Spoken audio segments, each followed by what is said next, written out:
क्या अरुणाचल प्रदेश में cycle rally, bike rally या कार रैली करने मात्र से टूरिज्म सेक्टर जो है आगे बढ़ेगा क्या? अरुणाचल प्रदेश में हर साल टूरिज्म विभाग में करोड़ों का पैसा बजट में पास किया जाता है, तो वो पैसा कहाँ जाता है? क्या साइकिल रैली करने से टूरिज्म बढ़ता है? क्या कार रैली करने से टूरिज्म बढ़ता है? क्या बाइक रैली करने से टूरिज्म बढ़ता है? या फिर तवांग फेस्टिवल आयोजित करने से, या जो ऑरेंज फेस्टिवल या जीरो म्यूजिक फेस्टिवल या फिर बास्कोन आयोजित करने से टूरिज्म बढ़ता है क्या? दर्शकों, आप सभी को अरुणभूमि टीम की ओर से नेशनल टूरिज्म डे के शुभ अवसर पर हार्दिक बधाई एवं शुभकामना देते हैं। इस वक्त हम करे हैं ईटापोर्ट। ईटापोर्ट को सभी लोग जानते हैं, अरुणाचल प्रदेश के राजधानी ईटानगर में ये मौजूद है। अगर जब हम टूरिज्म पॉइंट ऑफ व्यू से जब हम बात करते हैं, ये जो है उस समय को याद दिलाता है जब अरुणाचल प्रदेश का राजधानी ईटानगर बना था। ये ऐसे भी कहा जाता है कि ये ईटा का नगर है, इसीलिए ईटानगर नाम रखा। ये अलग अलग लोगों का ये कहना है कि ये बहुत खूबसूरत है। जब हम राजधानी ईटानगर की बात करते हैं तो यहाँ पर राजधानी ईटानगर के ठीक बीचों बीच में ही ये ईटापोर्ट जो है मौजूद है।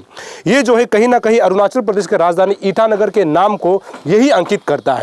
लोग यहाँ पर आता है तो इसको जो टूरिज्म पॉइंट ऑफ व्यू से लोग आकर के इसको देखना चाहता है और देखते भी हैं।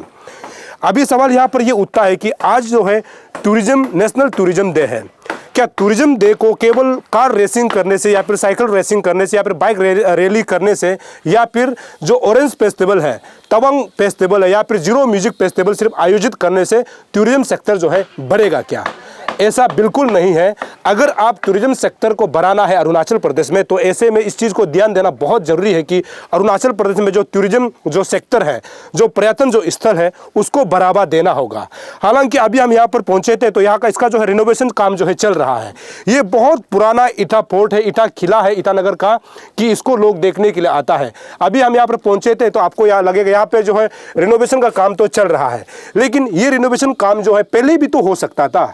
अभी आज टूरिज्म डे है तो टूरिज्म डे के अवसर पर अरुणाचल प्रदेश, खासकर जो ईटानगर जो राजधानी इलाका है, यहाँ के टूरिज्म सेक्टर को दिखाना बहुत ज़रूरी है। क्योंकि यहाँ जब लोग बाहर से आता है तो ईटानगर में आकर के यहाँ का जो टूरिज्म सेक्टर को या जो जहाँ जो टूरिज्म स्थल है उसको लोग देखना चाहता है। खासकर जो है ईटापोर्ट हो गया, अब ये कह लीजिए कि यह गोम्पा मंदिर हो गया, तो दूसरा जो उसका आप गंगा लेक कह लीजिए, उसको देखने के लिए लोग जाते हैं। लोग ये जानना चाहता है कि ईटापोर्ट कहाँ है। अगर यहाँ पर लोग आता भी है तो यहाँ पर रहने का व्यवस्था ठीक है कि नहीं, गाड़ी पार्किंग का व्यवस्था ठीक है कि नहीं, और इसको देखने का जो जगह जो है ठीक है कि नहीं, इसको देखता है।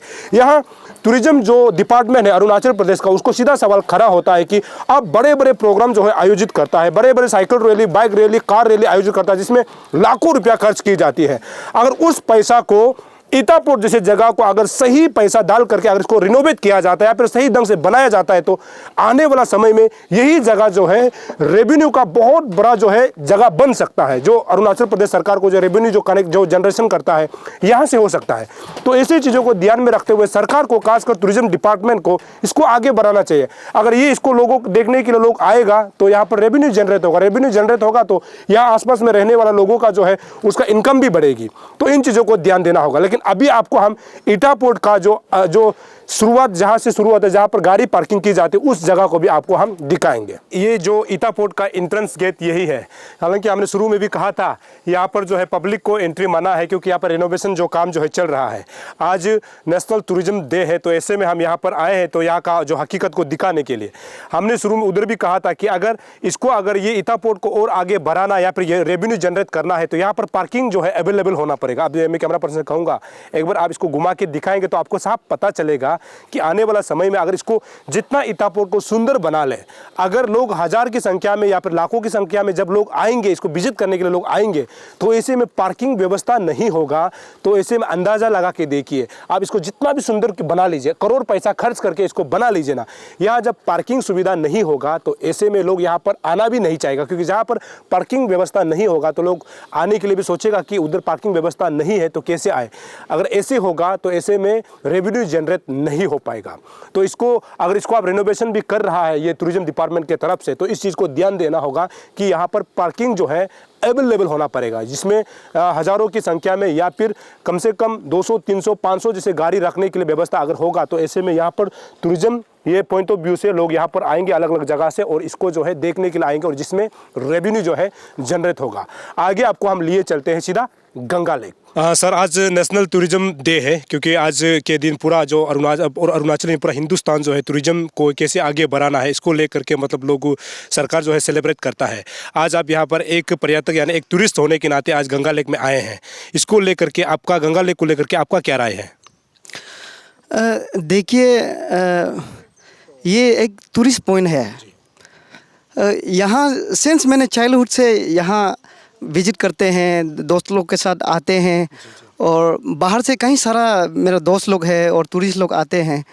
स्पेशल मैंने यहाँ देखा कि यहाँ कोई मेंटेनेंस नहीं है, स्पेशली आने जाने का रास्ता और बैठने का जगह, और स्पेशली कोई स्वच्छ नहीं है यहाँ पे। जहाँ तहाँ प्लास्टिक वगैरह फेंकते हैं और कोई बाथरूम हो गया, वॉशरूम हो गया, ऐसा कोई स्वच्छ यहाँ में नहीं है। स्पेशली ये this is not only lake, this is historical place. Actually हम लोग गवर्नमेंट से कोई भी हो, मैं ये अपील करना चाहूँगा कि इसको फोकस कीजिएगा। जैसे कि कंपैरिजन टू अदर स्टेट, हम लोग यहाँ में बहुत सारा पोटेंशियल है। ये टूरिज्म सेक्टर में बहुत कुछ प्रमोट कर सकता है और बहुत लोग आते हैं। ईटानगर, कोई भी ईटानगर आते हैं गंगा लेक में विजिट करता ही है। ये हिस्टोरिकल प्लेस है, तो इसके चलते गवर्नमेंट इसको फोकस करना चाहिए ताकि हम लोग विजिटर्स के सुविधा के लिए कोई यहाँ में ऐसा फैसिलिटीज़ होना चाहिए जो हम लोग पब्लिक को जो सुविधा हो सके, टूरिस्ट को सुविधा हो सके। सर, ये भी तो एक है, जैसे कि आपने कहा कि यहाँ पे जो कूड़ा कचरा जो उल्टा पुल्टा फेंका हुआ है, प्लास्टिक फेंका हुआ है, एक सिविक सेंस होना चाहिए हमारे लोगों को भी, जो यहाँ पर विजिट करने आता है या फिर जो यहाँ का लोकेलिटी है उनको भी मतलब इस बात को ध्यान देना चाहिए कि जो कूड़ा कचरा हो गया उसको मतलब सही जगह पर फेंकना चाहिए। आपको क्या लगता है सर? एग्जैक्टली, हम लोग को सिविक सेंस अपने आप में होना चाहिए और ऐसे बीइंग ए रिस्पॉन्सिबल सिटीजन का नाते, ईटानगर नागरिक होने के नाते हम लोग, ये अपना ही जगह है, हम लोग इसको स्वच्छ मेंटेन करना है। और कहीं भी आप लोग खाता पीता है तो आप लोग डस्टबिन में फेंकिएगा और जहाँ तहाँ मत फेंकिएगा। स्पेशली टूरिस्ट सेक्टर में ध्यान देना चाहिए, तभी जाके हम लोग कैपिटल अरुणाचल का नाम आगे होगा और टूरिस्ट, बहुत सारा टूरिस्ट आएंगे और स्पेशली यहाँ के लोकेलिटी और अनएम्प्लॉयमेंट लोग के लिए बहुत सारा ये स्कोप होंगे, अपॉर्चुनिटीज होंगे। चलिए सर, हमसे बात करने के लिए बहुत बहुत शुक्रिया। Thank you sir, thank you. अभी हम लोग गंगा लेक में हैं। जैसे कि अभी आप लोगों ने ईटा पोर्ट के बारे में जाना, उसके बाद आप लोगों ने देखा, तो गंगा लेक अभी हम लोग पहुँचे हैं। आज नेशनल टूरिज्म डे है, तो इस मौके पर हम इस खबर को चलाना बहुत खास समझते हैं।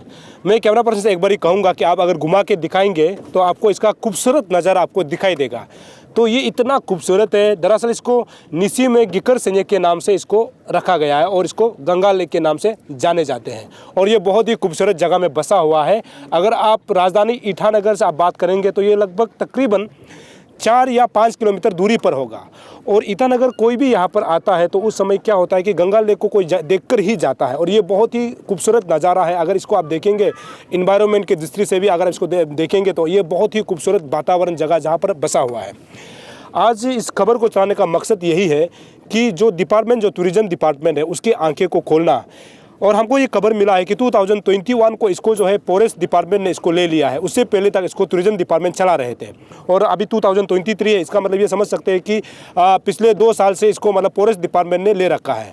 तो इसका जितना जो डेवलपमेंट, जो जितना भी इसका आगे इसको बढ़ाना है या फिर पर्यटक के दृष्टि से अगर इसको देखेंगे, इसका खूबसूरत इसको बनाना है, इसको कहीं ना कहीं फॉरेस्ट डिपार्टमेंट ने ले रखा है।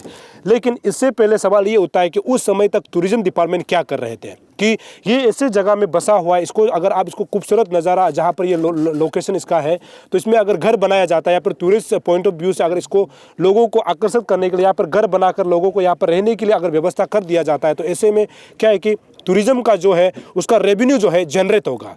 रेवेन्यू बढ़ना मतलब कहीं ना कहीं सरकार के खजाना को भरना होता है। तो इस चीज़ को ध्यान देना बहुत ज़रूरी है। लेकिन हमारे सरकार क्या कर रहे हैं कि जो साइकिल रैली कर रहा है, बाइक रैली आयोजन कर रहा है, कार रैली कर रहा है, या फिर आप तवांग फेस्टिवल करते हो, या फिर आप ये जीरो में म्यूजिक फेस्टिवल करते हो, या फिर बस्कोन करते हो और ऑरेंज फेस्टिवल जैसे कि दाम्बुक में करते हो, ये करने के नहीं करना ये बात नहीं है। लेकिन अगर करते हो तो उससे जो सरकार को रेवेन्यू क्या जनरेट क्या हो रहा है, ये चीज़ को देखना जरूरी है। ऐसा नहीं है कि आप कार रैली या फिर बाइक रैली करता है, उसमें तो कोई गरीब आदमी तो जाता नहीं है। आप लोग बड़े बड़े लोग जा करके बाइक रैली आयोजित करता है या फिर कार रैली चलाते हैं, ये बड़े बड़े लोगों का ही काम होता है। अगर इसमें अगर गरीब लोगों को भी शामिल करता है या फिर अरुणाचल के जो टूरिज्म को बढ़ाने की अगर दृष्टि से अगर देखेंगे तो इन चीज़ों को ध्यान देना जरूरी है। अभी हाल ही में आप लोगों ने देखा होगा कि यहाँ पर पाके केसंग में साइकिल रैली होता है या फिर बाइक रैली होता है, उसकर पासीघाट साइड में आपका कार रैली होता है। तो उसमें जो है गवर्नमेंट का जो पैसा होता है, कहीं ना कहीं जो गवर्नमेंट का जो रेवेन्यू होता है, उसको जो पब्लिक का जो पैसा है उसको जो है मिसयूज़ करने का ऐसे भी बात कहा जाता है। या फिर इस बात को ये भी देखा जाता है कि बड़े लोग ही इसमें आयोजित करता है, तो इसमें कहीं ना कहीं पब्लिक का पैसा जो है गलत जगह में इस्तेमाल हो रहा है। अगर उस पैसा को सही दिशा में अगर गंगा लेक जैसे जगह को या फिर आप अभी इतापोट का हमने आपको दिखाया या फिर गोम्पा मंदिर जैसे जगह को अगर उसको आपका ब्यूटिफिकेशन को बढ़ाता है या फिर लोगों को आने जाने के लिए या फिर उसमें रहने के लिए या फिर गाड़ी पार्किंग के लिए सुविधा अगर कर देता है, तो ये जो है परमानेंटली ये मतलब रेवेन्यू है। तो इन चीज़ों को देखना बहुत ज़रूरी है, क्योंकि ये कभी हटने वाला ना मिटने वाला है। अगर धरती जो है अगर बदल जाता है फिर उल्टा हो जाता है, उस समय हो सकता है कि गंगा लेक जो है ख़त्म हो जाएगा। लेकिन ये एक नेचुरल चीज़ है, इसको अगर और बढ़ावा देता है तो टूरिज्म पॉइंट ऑफ व्यू से रेवेन्यू जो है और ज़्यादा जनरेट हो सकता है और लोगों को एम्प्लॉयमेंट ज़्यादा दे सकता है। तो इन चीज़ों को टूरिज्म डिपार्टमेंट को ध्यान देना होगा, ना कि आप पैसा हर साल जो है टूरिज्म डिपार्टमेंट इतना करोड़ों का फंडिंग दिया जाता है तो पैसा कहाँ जाता है, कुछ समझ में नहीं आता है। आपको ये भी पता होगा कि अभी हाल ही में 2015-16 के दौरान आपको पता होगा जो तवांग बोमडिला जो सर्किट है, जो उसके लिए पैसा उसका जो बनाने के लिए या फिर टूरिज्म को बढ़ावा देने के लिए 47 करोड़ जैसे फंडिंग किया गया था। या फिर जो अरुणाचल का इंटीग्रेटेड जितना भी टूरिज्म एडवेंचर को बढ़ाने के लिए भी 97 करोड़ का जो टूरिज्म को 15-16 के दौरान दिया गया था, वो पैसा कहाँ खर्च होता है? उस पैसा को अगर ये जगह जहाँ पर ये लोकेशन है इसको अगर पूरा उस पैसा को फंडिंग दिया जाता है तो मुझे लगता है कि जो अरुणाचल का जो अनएम्प्लॉयमेंट है उसको जो है रोजगार मिलेगा और यहाँ का जो रेवेन्यू जो है जनरेट होगा और हमारे यहाँ लोकल लोग जितना यहाँ पर दुकानें चलाते हैं उनको कहीं ना कहीं आमदनी होगा। तो इन चीज़ों को सरकार को देखना होगा। और आज का दिन बहुत खास है क्योंकि नेशनल टूरिज्म डे है। नेशनल टूरिज्म डे को इसलिए सेलिब्रेशन किया जाता है कि स्थिति नहीं पूरा कंट्री में टूरिज्म को कैसे आगे बढ़ाना है, इसको लेते हुए सरकार इसको जो है बहुत बड़े ढंग से बड़े पैमाने में इसको आयोजित करता है। तो आज के दिन हम सबको प्रतिज्ञा लेना होगा, खासकर सरकार को, टूरिज्म डिपार्टमेंट को ये प्रतिज्ञा लेना होगा कि अरुणाचल में टूरिज्म को कैसे आगे बढ़ाना है, जिसमें जो हमारा लोकल जो यूथ है, जो अनएम्प्लॉयमेंट है उसका जो है रोजगार को कैसे आगे बढ़ाना है, इसको आज के दिन में प्रतिज्ञा लेना होगा, तभी जा करके अरुणाचल आगे बढ़ेगा।